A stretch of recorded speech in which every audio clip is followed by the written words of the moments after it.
Hello, good morning, good afternoon, and good evening, everyone, wherever you are, and welcome to the international webinar organized by SARIM. Today, we are discussing the theme of upholding minority rights, the UN's role in promoting inclusivity and equality. I must say that I'm very blessed to be sharing the same platform with distinguished speakers like Beena Pallical ji, Meena Varma, Zafar, Ahmad, Abdul, Ghani, and Bishwakarma ji from Nepal.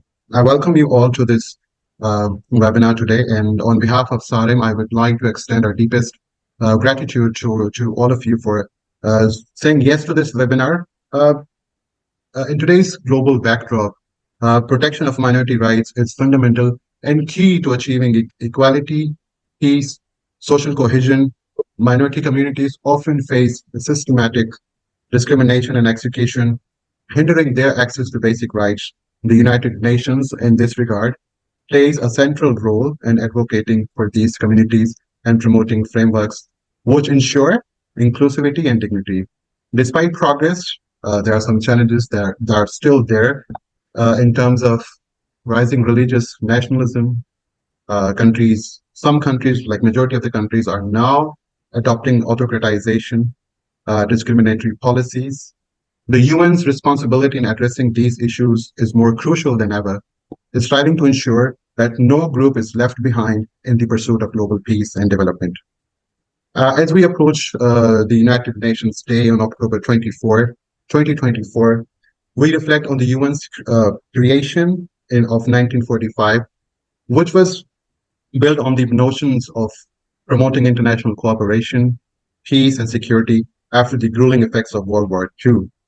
It's been 79 years since the UN has came into being, but it's a pity that we are still discussing that the world is still remain intolerant and polarized towards its minority communities, which are often scapegoated due to political impunity.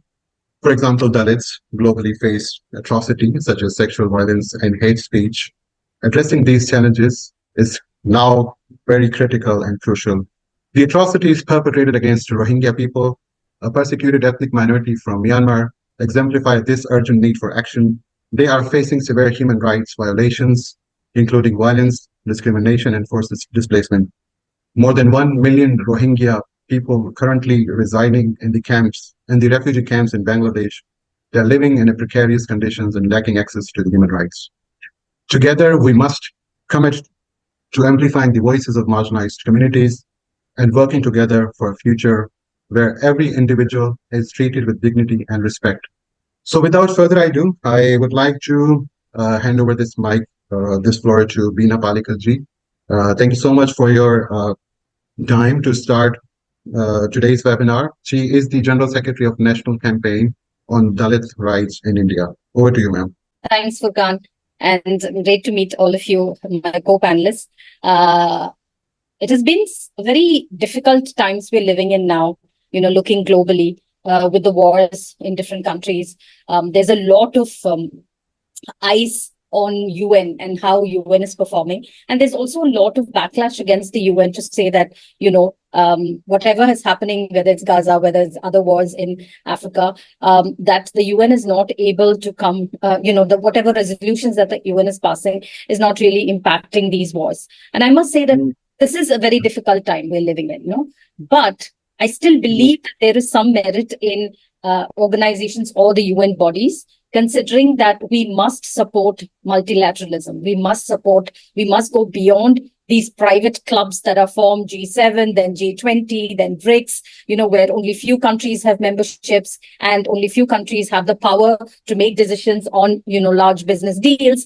From moving from that to the UN as a whole, if you look, that we must continue to encourage and we must ensure that multilateralism is something that we promote. And therefore, I feel that there is some merit in the UN today. And, many people ask us, because we do a lot of interventions at the UN level. I'm sure IDSN gets asked this a lot, that why are you intervening at the UN? Because, a lot of atrocities is happening at the ground level. we are not doing we are not doing this work instead of the work on the national level. So first, I want to make that very clear. National organizations like us, NCDHR, and many other organizations on the ground in Pakistan, in India, in Nepal, in Sri Lanka, in the South Asia continent, Bangladesh, are continuing to do the work and challenge the state and challenging impunity on the ground, whether it's calling on the state for the policies or the bad implementation of the policies, whether it's, calling on the citizens on the total, non-empathic situation towards what is happening to the Dalits and minorities in this country. So that is continuing. But however, we feel that the only body globally and nationally that is where all the countries are in some way members and accountable to is the UN. So that's why I think there is merit in intervening at the UN. Having said that, I think I come from a Dalit community, and many times the question of who is the minority, and many times, that definition also gets somehow there is an invisibilization of Dalit rights within that, especially in countries from India, because we are not actually a minority here.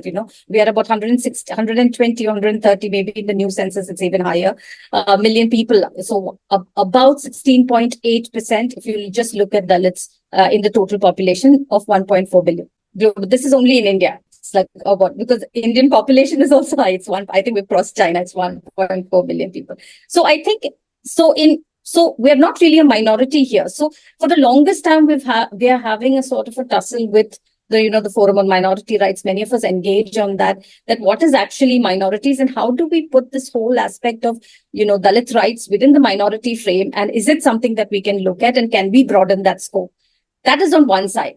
Now there is a whole global movement of how do we also look at the larger communities discriminated on work and dissent, where Dalits are also part of it. So broaden the definition of who the most discriminated groups are. So we have Roma in Europe, we have Quilombola in Latin America, we have Dalits in South Asia, Haratin in Africa, and I can go on with the list, but I don't want to go on with the list. So there we have to see that how is it that while there were many resolutions passed in UN, IDSN has done some fantastic work in getting these resolutions at the UN. There has been a lot of work on the development side in New York on the SDGs.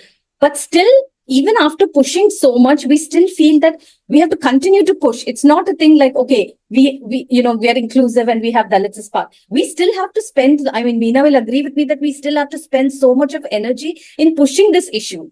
And after the first time that the Dalit issue was taken at the UN was in the Durban conference in 2001. Since then to now, it has been 24 years. And in this 25 years, we have to still spend the same energy that we have spent, whether it's getting funding, whether it is, making our statements, whether it's getting participation. Even now, we can only get maybe 2 or 3 people at the table, So I think somewhere this invisibilization of Dalit rights, and I'm speaking only from Dalit rights, I'm sure others will speak from other discriminated communities, is that this kind of an invisibilization is something that we have to continue to, we have to continue to challenge, we have to continue to push.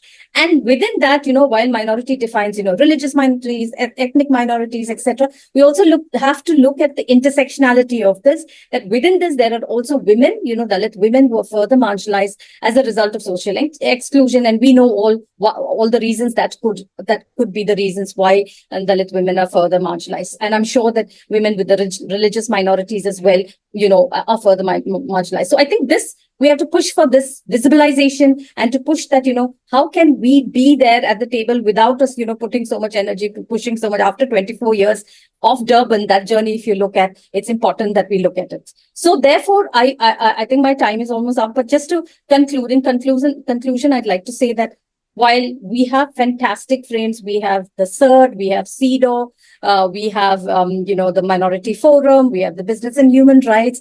I think it's important that we push for in all these frameworks, that the frameworks look at the discriminated communities, whether it's Dalits, Romas, Quilombolas, look at these discriminated communities, and that the frame should ensure that inclusion and equality cannot be achieved.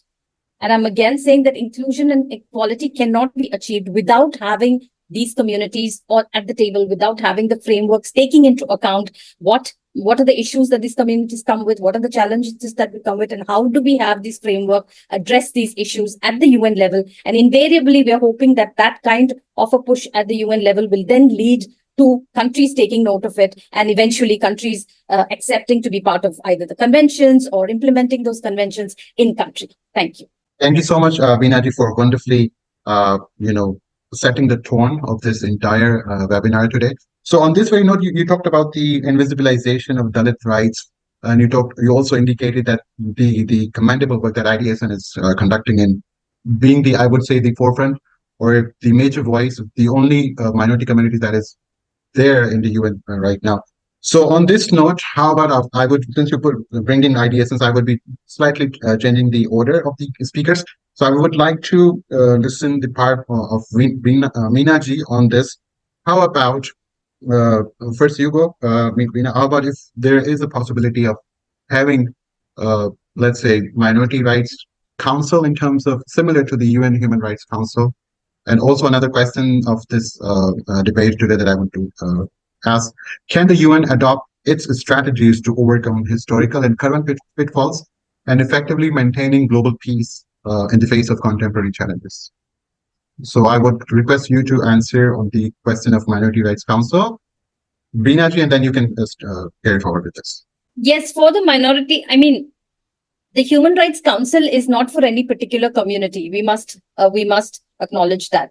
Human Rights Council is for every human being on this, on the earth or in this world. So to have another minority, there is also the Minority Forum.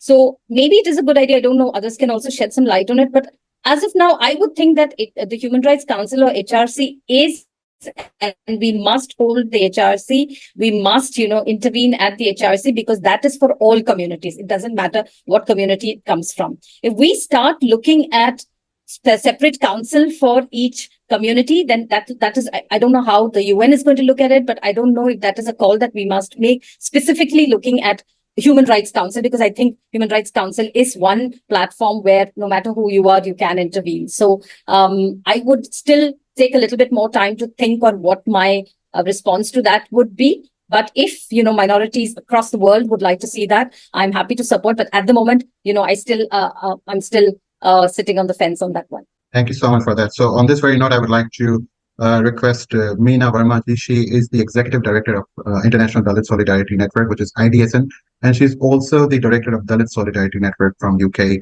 to start where Beena Pallical just left off. Just to say that I stepped down as the director of the DSN UK, so they have just appointed a new director. So I won't take the credit for being that leader as well.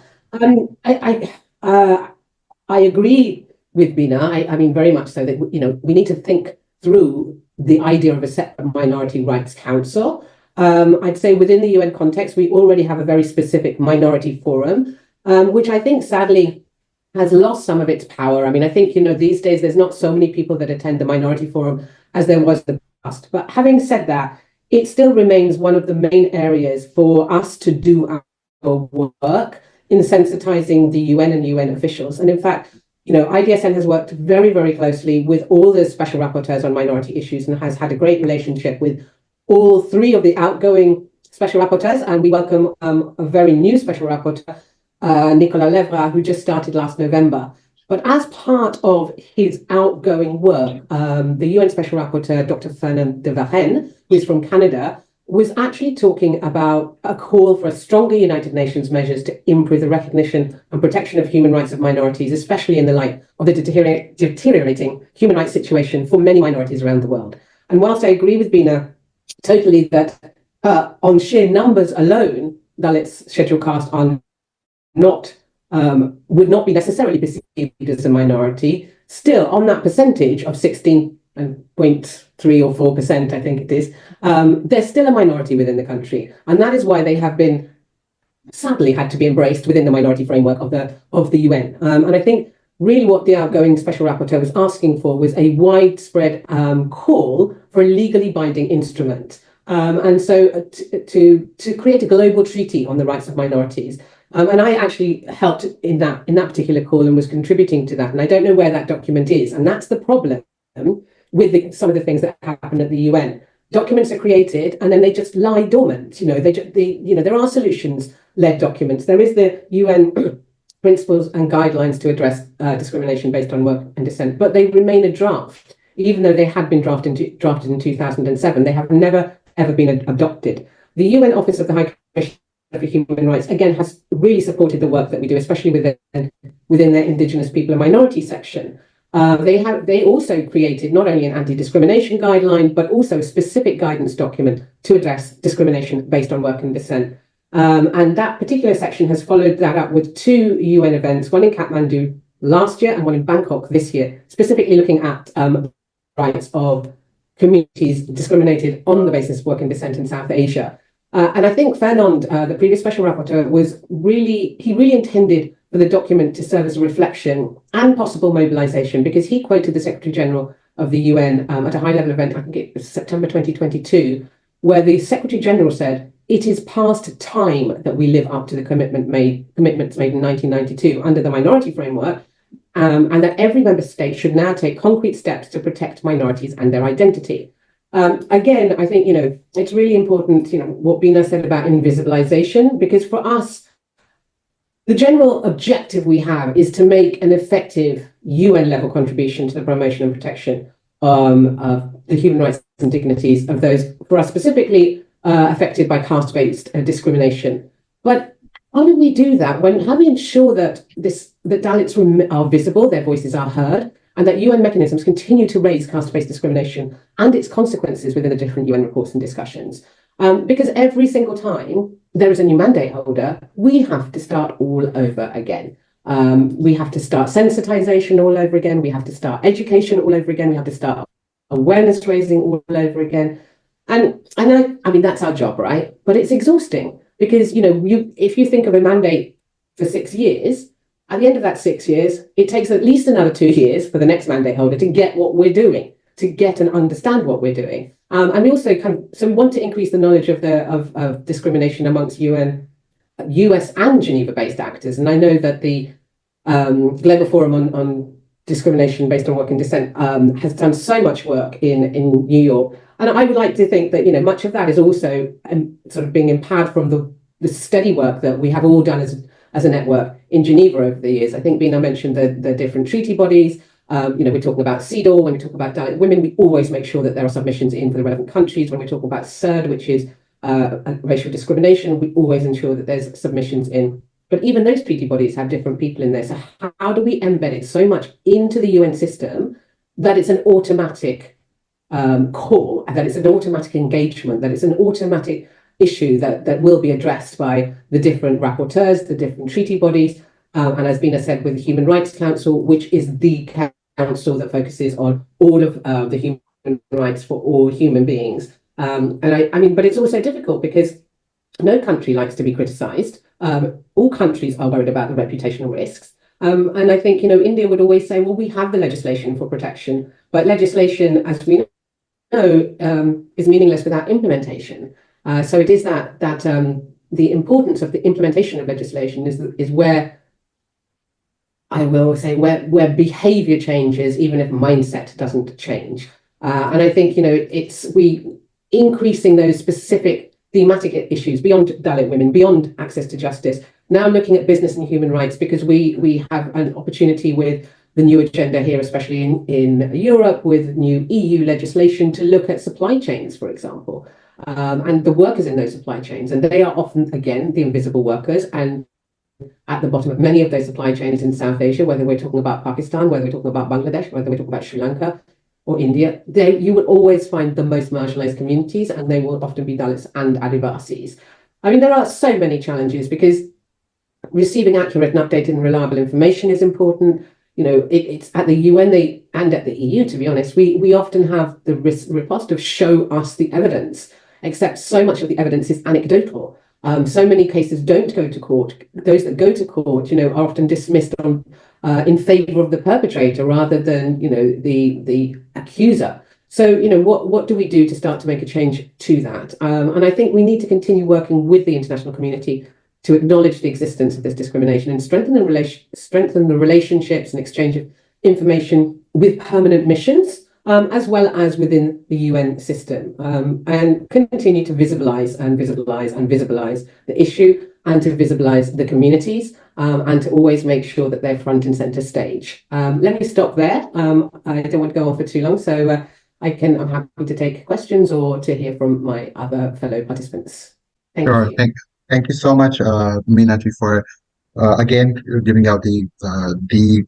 I also had a question earlier when you talked about implementation. So, in the presence of legal documents, like you said, that no country want to be criticized or to be, marked as a country with discriminatory nature. So, what to do in terms of implementing to make them bound? In terms of, is there a possibility of putting some sanctions over it, or not sanctions? Strict word. So how to make them bound in terms of those legal documents? And you also talked about the reorganization or the restoration, restarting the things. We did do that before. I mean, the failure of League of Nations is before us, and I also wrote a piece on it that is United Nations is becoming on the verge of another perhaps League of Nations, because it's now also under immense pressure of those powerful countries who are their main donors in terms of financials and economic liabilities rely on them.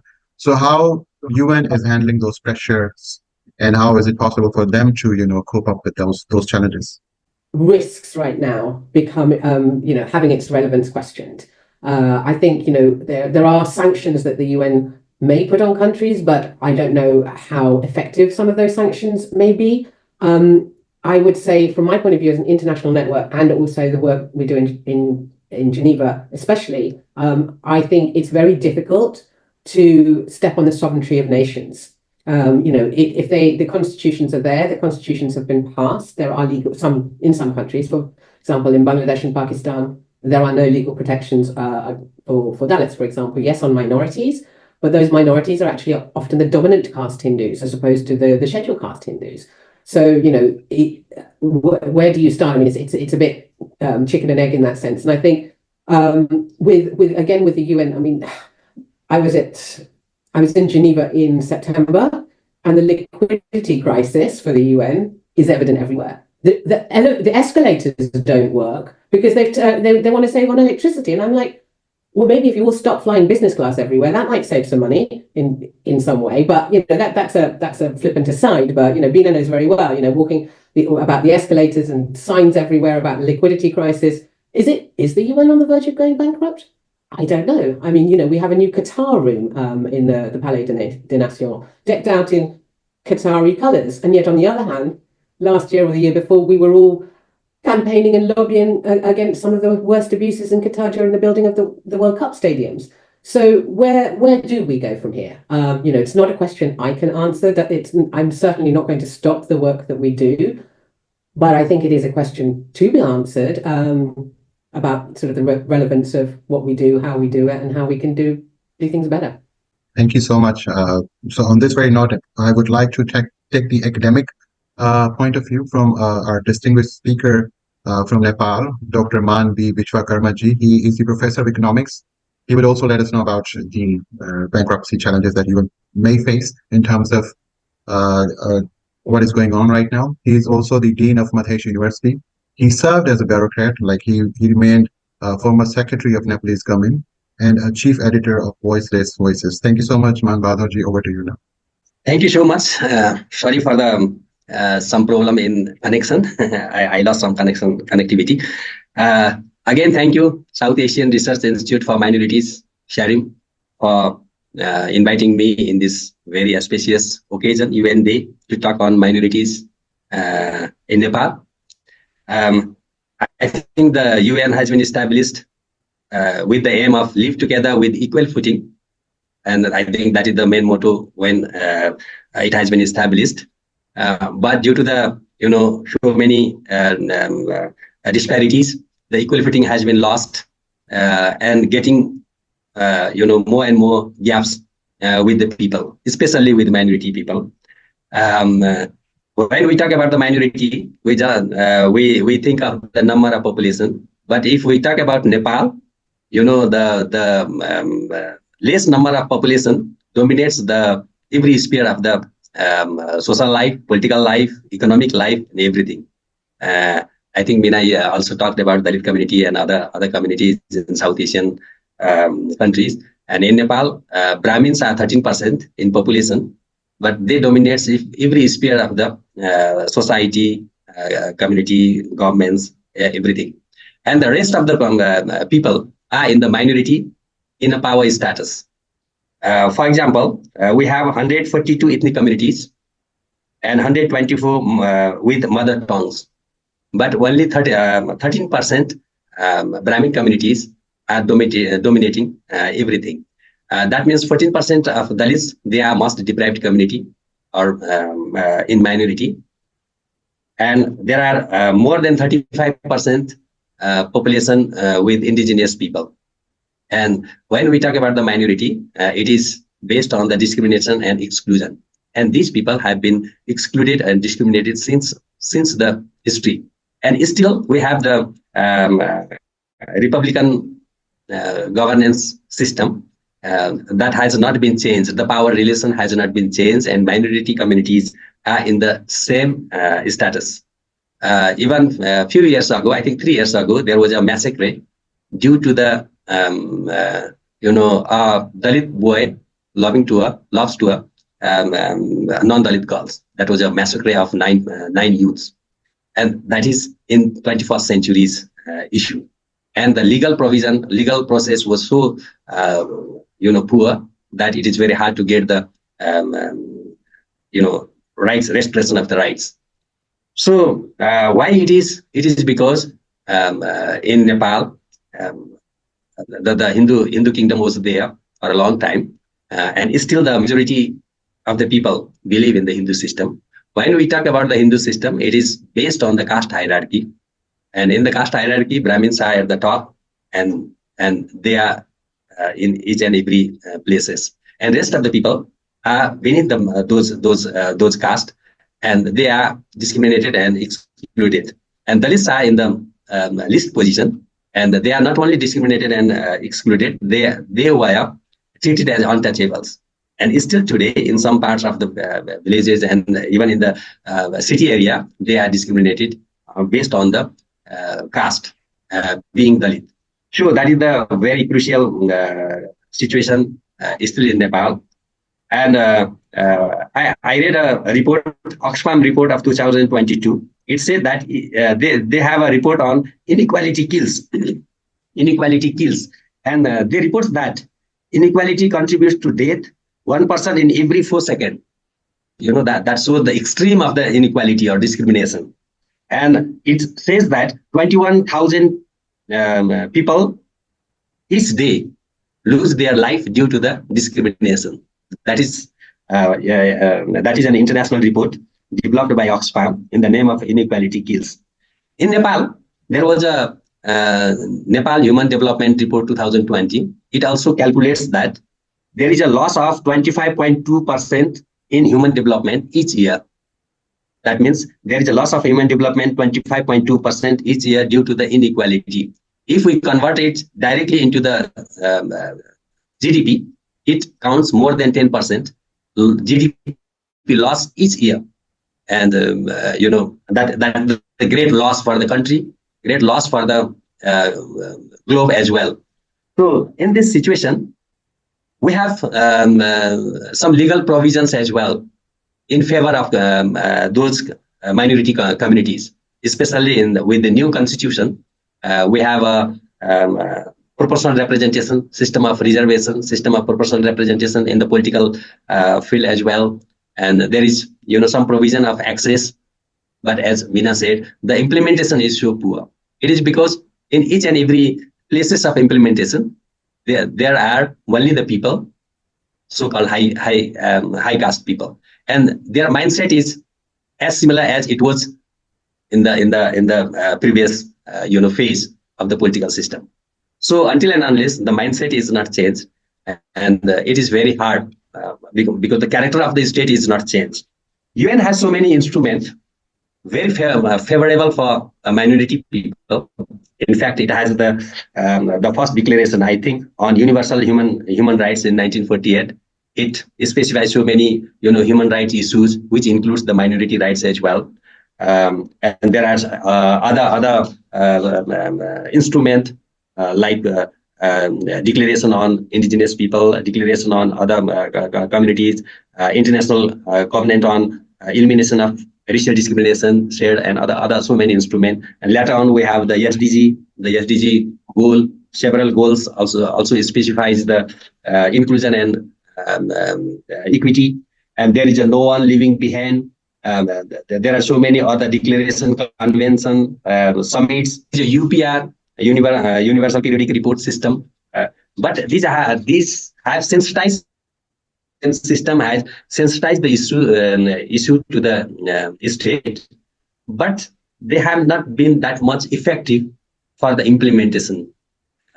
Because it is, I think, these are not so much legal binding, rather they are moral binding. They are more in the nature of moral binding. And for example, in Nepal, UPR, there was more than 25 recommendations, but single recommendation has not been implemented yet. So it seems there is less meaningful with the UN system as well. So I think there is a dialogue on restructuring the UN as well. So I think there is a scope of restructuring. Then I think there should be some sort of action-oriented intervention from the UN system. There may be some sanctions or some other six, or there may be some imposition in ODA policy. So I think to make it more fruitful or more effective, there should be some binding actions from the UN so that the state government can make that compulsory. So with this, I think I stop here. Then if there is anything to add on, then I can. One thing I would like to say that the global system of this liberal economy is another aspect of the systematic approach of marginalization to the minorities, because those have and have nots, that has been, the gap has been increased due to this open market system. There is so many reports on. So with this, we developed a system of protective liberalism. If we have a protective liberalism in place of, or in the modification of that open market system, then the protection system of those marginalized communities or minority community, that can be some contribution to make in equal footing with the other communities. And there should be a special provision in state policy as well as the international policies, and that can give the visible impact in the change of the life of the minorities. They have the identity is the major part of the minorities, and in one study I found that 61% of the indigenous knowledge, skill, arts has been damaged due to this open market system or globalization. And without protecting those things, the identity of the minorities or indigenous people or ethnic community is not possible. So the education system is also very crucial to protect those identities. The system of education is not in a native perspective. Rather, all the education system is imported. For example, in Nepal, we do not have link with our native arts culture in the education system, and we are trying to make a separate specific university or academic institution to have those aspects in the higher education. Likewise, access to the public, social, and market is very much denied. Still today, they are not free to choose their occupation. For example, Dalits are not free to start a hotel or a restaurant or something like that. So that access has to be increased, and there should be a incentive policies and like that. In the representation in Nepal, we are talking about the proportionate representation. Reservation was there, but it doesn't work much because again the reservation produces the reverse reservation. And if we see the trend of the governance system, even same community, same people are getting more and more in the bureaucracy. So nowadays, the constitution also speaks about the proportional representation. So it would be fair judgment to have the proportional representation, and we are lobbying for proportional representation in all the spheres, even in the private sector, with the government. I think I would like to stop here. My time might have been over, and if there is anything, I will add that on. Thank you. Yeah, sure. Thank you so much, Dr. Man Bahadur, for your time and for your comprehensive analysis over the segregation of, in terms of population, religious population, and you've talked about the impact of, discrimination on the government's GDP. Again, you've raised similar points of implementation, and you've talked about some actionable policies that needs to be introduced or enforced. I have a follow-up question on that, but I'll move to our last speaker on this note. So I would like to welcome Zafar Ahmad Abdul Ghani. He is the president of Myanmar Ethnic Rohingya Human Rights Organization from Malaysia. He has seen marginalization, victimization, and persecution with his own eyes. He has been living the life of a refugee for more than 30 years in Malaysia. So we would like to listen to his input on our today's theme. Thank you so much, Zafar. You can carry on with this. First, I would like to thank you for organizer and organizing committee, including South Asia Institute agency, and including all speaker, the honestly moderator of the Furqan, Ahmad, as our all other three speaker. Honestly, thank you so much for today. This is United Nations Day. We are joining the webinar, our dream to change minority future and coming inshallah soon. We are together to stand up all minority group around the world. So thank you uploading the minority rights, the UN role in the promoting. My name also, my background also know everyone. I do not talking about my background, but this is not have the more time we can lose. So why we can talk in the important issues, the explanation I give to all of you. So basically, I am also now 26 years in the advocacy for our Rohingya minority rights, including other minority rights in Burma, including the democracy. First, one organization involved in the outside Myanmar, the advocating the democracy in Myanmar, including our Rohingya rights, other minority, the rights advocacy in the outside the Myanmar. So before I also left Myanmar, also I can also, my life is the student.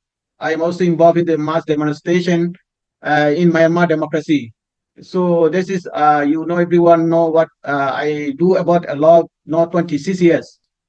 Continue, I doing our job advocacy, and I go to the forum conference as a speaker, explain about the Rohingya situation, including Myanmar democracy. So everybody know, you can more know for me, my information background. Please, everyone can just Google Zafar Ahmad Abdul Ghani about the Myanmar Rohingya Human Rights Organization. You can anyway, you can type, you can just my background, what I can do, what can I do in. So past 26 years.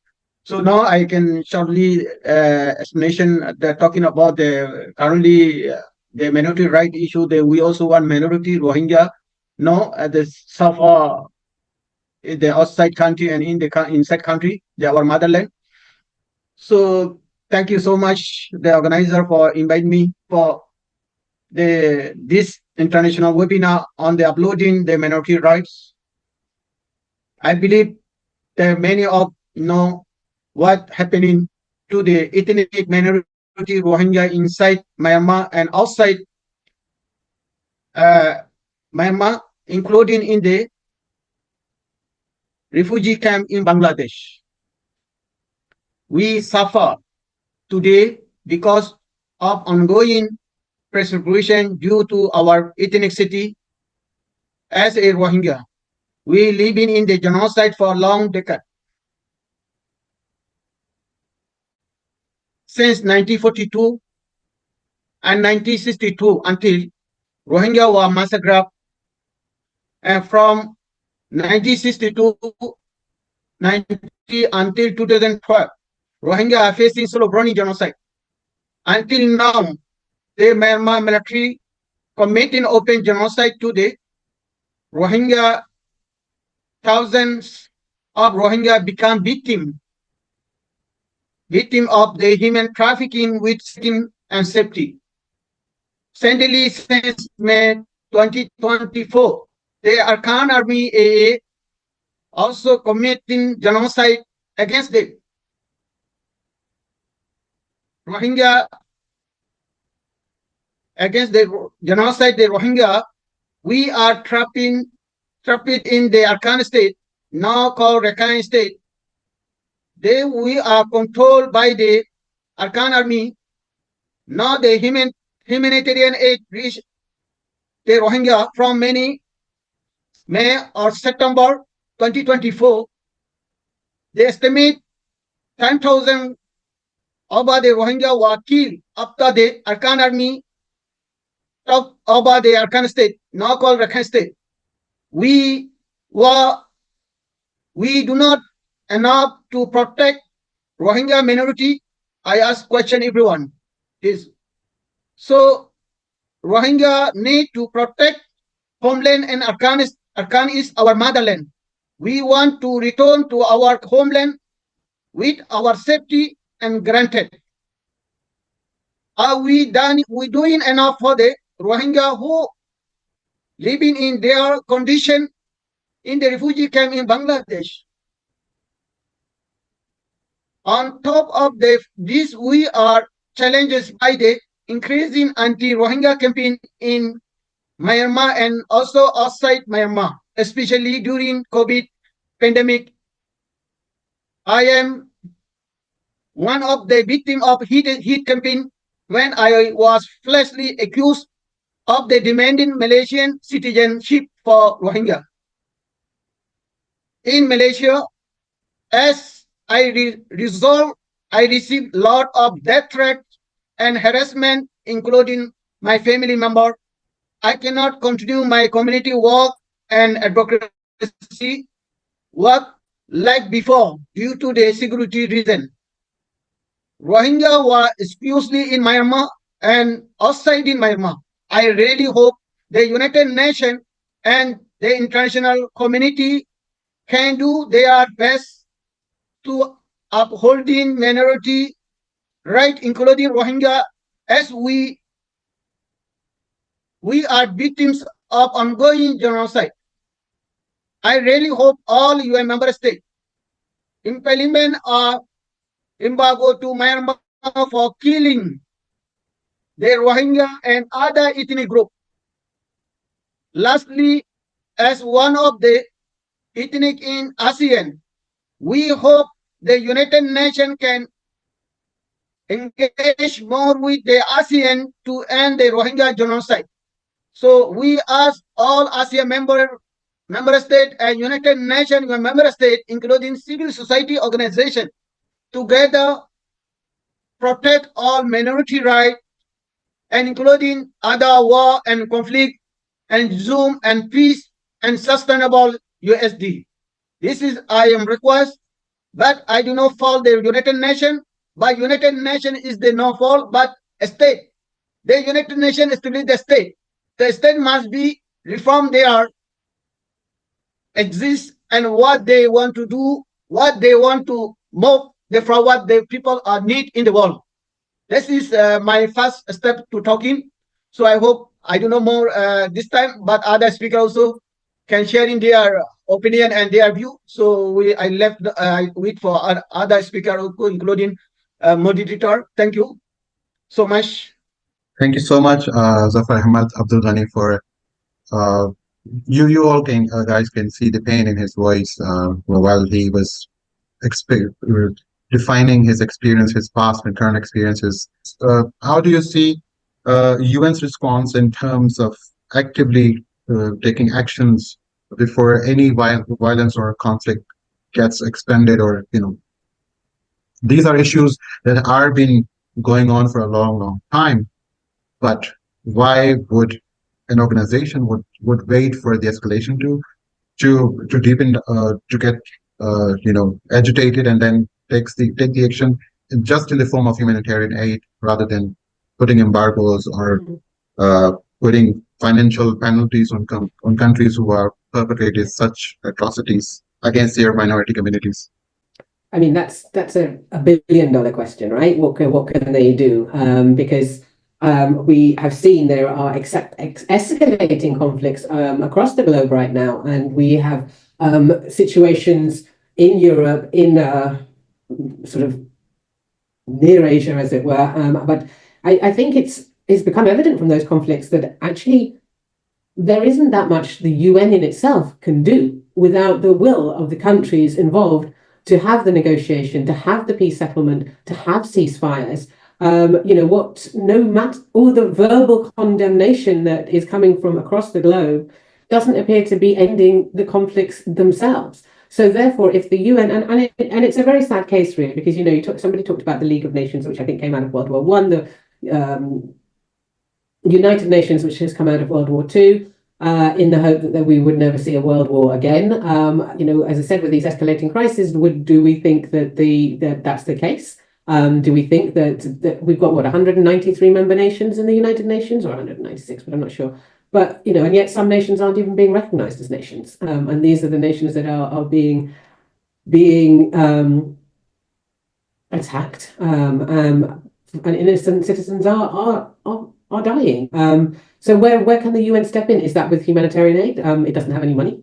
So how are they going to do that? These are all questions. I mean, as I said, they are $1 billion questions. I mean, and Beena's organization, the National Campaign for Dalit, hard-hitting report on equality and aid, and it's minorities that really don't have that equality. I mean, they don't have equality and equity generally, but when it comes to disaster, I mean, you talk about Nepal as earthquakes. Dalits are always going to be the last people to receive the money that they should be getting in order to sort their lives out. So, I mean, I'm not sure I can really, answer the question, and I don't want to sound too despairing, but we're living in a sad world right now. Absolutely. So on this very note, I would like to say one thing or leave a question. You rightly pointed out: is the world ready to live a peaceful life, to live a conflict-free life? So we might have another day, another time to discuss this topic. So on this very note, thank you so much to all our distinguished speakers. Meena ji, it was so refreshing. This is the first time you and I interacting, although we had a chance to see Beena ji in person, Man Bahadur ji in person, and also Zafar Ahmad for the first time. And also, it was so knowledgeable discussion that we've initiated. And on this very note, I would like to say that these important topics are very important in terms of, I would say reimagination or re-knocking the doors of policymakers. Or these are very crucial points. These are very crucial topics that we discuss. And the purpose of this discussion is to inform our viewers and listeners to get educated, because there's no age or there's no time for people to learn, because we are already living in a very divided world. So everyone needs to understand and have the idea of where we are ending, and we are living in a very sad world today. So thank you so much from my end, and thank you so much, and see you next time with another webinar or podcast. Thank you so much.